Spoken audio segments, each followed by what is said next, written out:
Assalamualaikum warahmatullahi wabarakatuh. Kesempatan kali ini saya sudah membuat UPS mini dan ini tegangan outputnya adalah tegangan DC. Untuk output ada dua. Di sini ada output 5 volt, terus yang sebelah kanan 12 volt.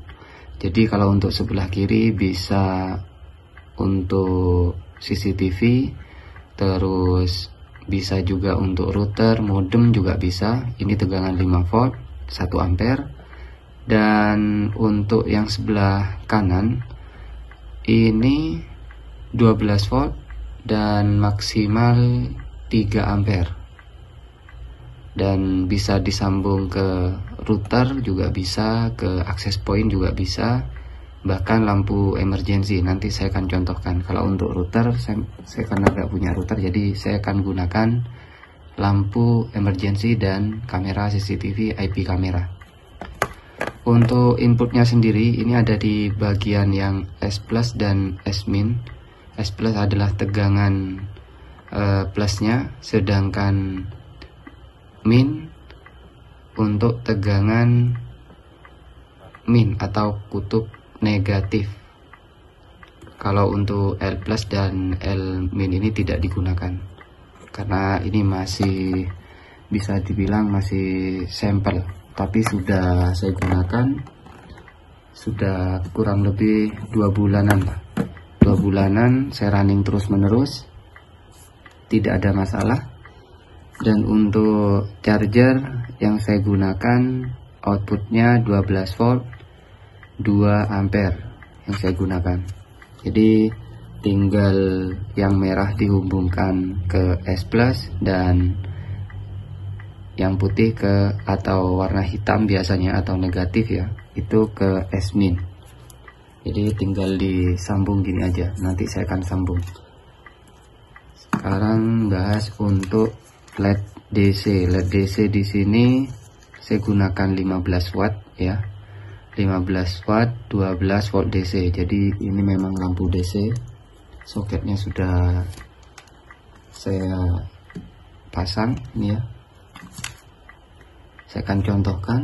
Jadi kedua port itu bisa digunakan bersamaan.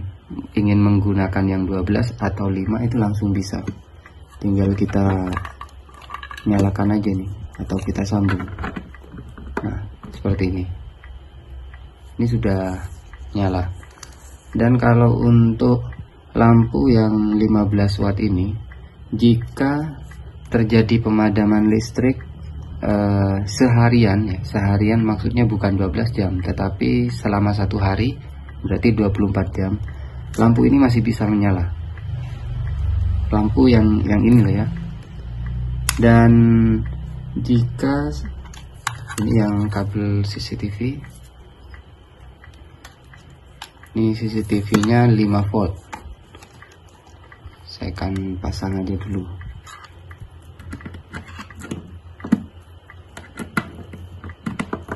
Nah, dan untuk CCTV sendiri, jika tipenya seperti ini dari spesifikasi pabrikannya untuk charger, dia tertera di 1 ampere CCTV ini.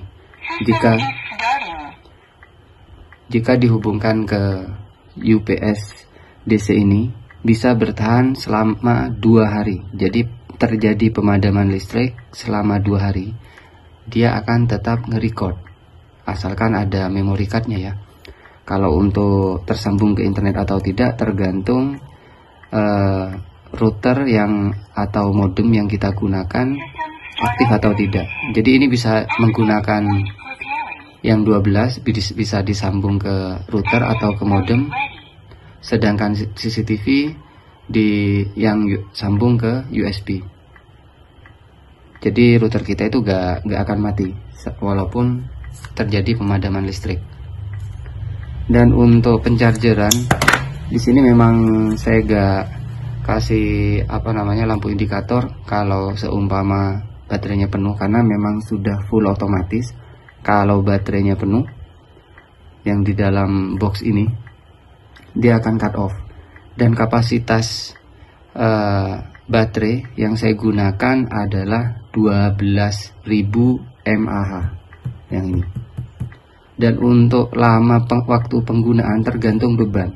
Tergantung beban maksudnya jika CCTV yang tertera pada boxnya ini 1 ampere, terus kita tiba-tiba menggunakan 2 ampere atau 3 atau 4. Kalau seumpama menggunakan 2 berarti hanya bertahan selama 24 jam atau seharian, selama 1 hari. Karena kalau untuk satu CCTV ini bertahan selama 2 hari, kurang lebih 2 hari. Kalau untuk yang 12 volt itu juga sama. Jika seumpama saya menggunakan yang 15 watt ini lebih dari 12 jam, berarti kalau di atas dari ini, kalau nggak salah arusnya sebesar 0,7, kalau nggak salah ini 0,7, tidak sampai 1 ampere. Kalau seumpamanya 1 ampere bisa selama seharian atau kurang lebih 24 jam lah ya. Kalau seumpama terjadi pemadaman listrik 24 jam penuh, router atau lampu emergensi kita itu masih bisa menyala, masih bisa nyala. Jadi gak usah khawatir karena kapasitas baterainya memang cukup besar. Terus kalau untuk chargernya ini sangat mudah sekali. Saya akan pasang dulu. Nah, ini sudah saya pasang. Yang merah plus, yang putih min. Tinggal kita sambungkan aja. Nah, selama listrik masih menyala, dia akan mengisi baterai sampai penuh. Ketika sudah penuh, jika ada beban ataupun tidak ada beban, baterai akan cut off ketika sudah penuh. Ketika ada beban seperti ini, baru akan sebagian mengambil dari baterai, sebagian mengambil dari power supply-nya ini. Tergantung kondisi baterainya ini sudah penuh atau tidak. Jika tidak penuh, maka power supply ini akan mengisi baterai, lalu akan menjatuh daya CCTV atau kedua output USB dan yang 12 volt ini. Jadi seperti itu. Dan ini sudah agak lama sudah saya gunakan yang seperti ini. Dan kalau untuk sampel atau contoh jika penggunaan ke router bagaimana, sebenarnya kita tinggal ganti jacknya ini. Biasanya kan jack DC dari router sama persis kayak gini. Jadi output ini tinggal sambung ke router atau modem yang kita gunakan. Jadi sesuaikan tegangannya 12 atau yang 5 volt. Kalau 9 volt, port di sini belum ada yang 9 volt. Itu bisa request lah nanti kalau seumpama butuh yang 9 volt. Ya mungkin cukup sekian yang bisa saya bahas. Semoga bermanfaat. Wassalamualaikum warahmatullahi wabarakatuh.